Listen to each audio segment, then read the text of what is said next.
అందరికీ ముందుగా రథసప్తమి శుభాకాంక్షలు. Hi hello welcome to my channel Seetha vlogs trendy. ఈ వీడియో ఎక్కడా స్కిప్ చేయకుండా చూడండి. Please subscribe my channel. ఈ వీడియోలో మీకు రథసప్తమి యొక్క విశిష్టత తెలియజేస్తాను. రథసప్తమి ఎప్పుడు? హిందూ పంచాంగం ప్రకారం 2026లో మాఘ శుద్ధ సప్తమి జనవరి 25 ఆదివారం వచ్చింది. సూర్యుడికి ఇష్టమైన ఆదివారం రోజే రథసప్తమి రావడం విశేషం. శుభ సమయం స్నాన ముహూర్తం. రథసప్తమి నాడు సూర్యోదయానికి ముందే చేసే స్నానానికి అరుణోదయ స్నానానికి చాలా ప్రాముఖ్యత ఉంది. ఈరోజు ఉదయం స్నానానికి శుభ సమయం ఏమిటంటే ఉదయం 5:26 నుండి 7:13 వరకు మంచిదన్నమాట. ఈ సమయంలో నదీ స్నానం లేదా ఇంట్లో తలస్నానం చేసి సూర్యుడికి నమస్కరిస్తే రోగాలు నయమవుతాయని ప్రతీతి. ఉదయాన్నే లేచి తలస్నానం చేసి శుభ్రమైన వస్త్రాలు ధరించాలి. సాంప్రదాయం ప్రకారం జిల్లేడు ఆకులు తలపైన భుజాలపైన పెట్టుకుని స్నానం చేస్తారు.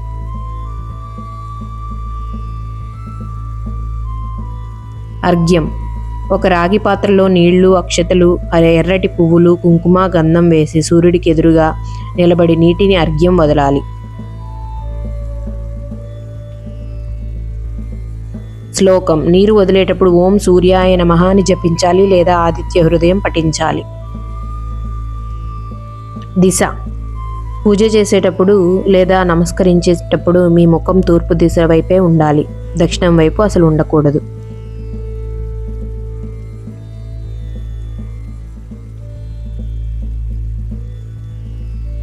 దానం. పూజ అయ్యాక పేదలకు అన్నదానం లేదా గోధుమలు దానం చేస్తే సకల దరిద్రాలు తొలగిపోతాయి. హిందూ సాంప్రదాయం ప్రకారం సూర్యారాధనకు ఎంతో విశిష్టత ఉంది. ముఖ్యంగా భక్తులు సూర్య జయంతి రోజు ఎక్కువగా పూజిస్తారు.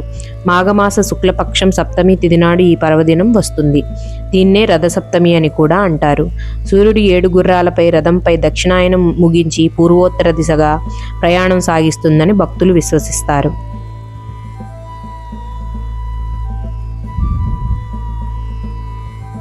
అది ఈ రోజు నుంచే ప్రారంభమవుతుంది. మాఘ సప్తమి నుంచి రానున్న 6 మాసాలు ఉత్తరాయణ పుణ్యకాలంగా పరిగణిస్తారు.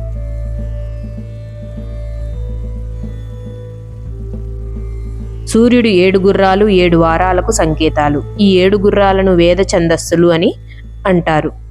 గాయత్రి, త్రిష్ణుప్, జగతి, అనుష్టుప్, పంక్తి, బృహతి, ఉష్టిక్ అనే 7 గుర్రాల రథంపై బాణుడు స్వారీ చేస్తాడు.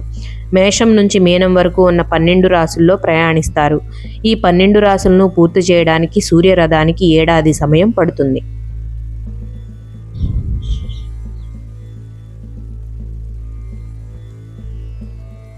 సూర్య జయంతి అంటే సూర్యుడి పుట్టినరోజు కాదు, రథాన్నెక్కి సూర్యుడు సాగించే ప్రయాణం ఈ రోజు నుంచి మొదలవుతుంది.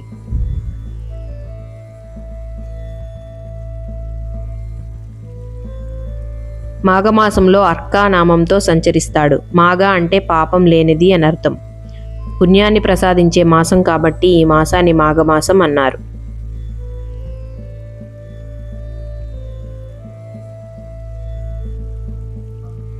ఇంటి దగ్గర పూజ నివేదన. ఈ రోజున సూర్యుడిని పూజించి ఆరుబయట సూర్యకాంతి పడే ప్రదేశంలో ముందుగా ప్రదేశాన్ని గోమయంతో శుద్ధి చేసి గోమయంతో చేసిన పిడకల్ని చక్కగా గుండ్రంగా ఒకదానిపై ఒకటి అమర్చి వెలిగించి ఆ పిడకల పొయ్యి మీద ఇత్తడి పాత్ర ఉంచి ఆవు పాలను దానిలో పోసి పాలు పొంగు వస్తున్న తరుణంలో కొత్త బియ్యం, బెల్లం అందులో వేసి చిక్కగా నివేదనకు సిద్ధంగా పరమాణాన్ని వండుతారు.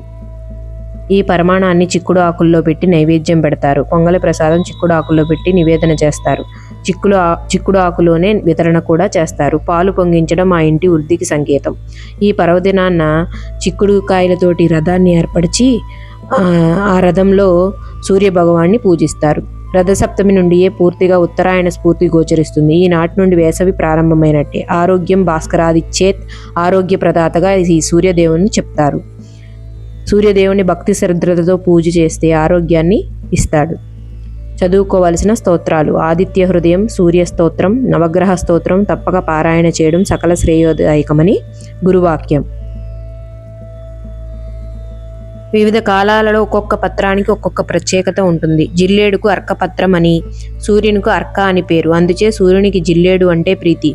సూర్యునిలో ఉన్న ఒక శక్తి విశేషం ఆ అర్కపత్రంలో ఉన్నది. అందుకే ఈరోజు సప్తాశ్వములకు చిహ్నంగా శరీరం అనే రథంపై 7 జిల్లేడు ఆకుల నుంచి నదీ స్నానం చేస్తే 7 జన్మల్లో చేసిన పాపాలు నశిస్తాయి. జిల్లేడు దొరకనితో చిక్కుడు ఆకు కూడా దొరకకపోతే రేగి ఆకు కూడా శ్రేష్టమని చెబుతున్నారు. రథసప్తమి నాడు చెప్పవలసిన శ్లోకం. యదా జన్మకృతం పాపం మయా జన్మసు తన్మే రోగంచ శోకంచ మాకరి హంతు సప్తమి. ఏత జన్మ కృతం పాపం యచ్చ జన్మాంతరార్జితం మనోవాక్కాయజం ఇచ్చి జ్ఞాతేన ఏ పునః ఇతి సప్తవిధం పాపం స్నానాన్మే సప్తసప్తికే సప్తవ్యాధి సమాయుక్తం హరిమాకరి సప్తమి. ఈ వీడియో మీకు నచ్చిందా అండి? Please subscribe my channel. Thank you.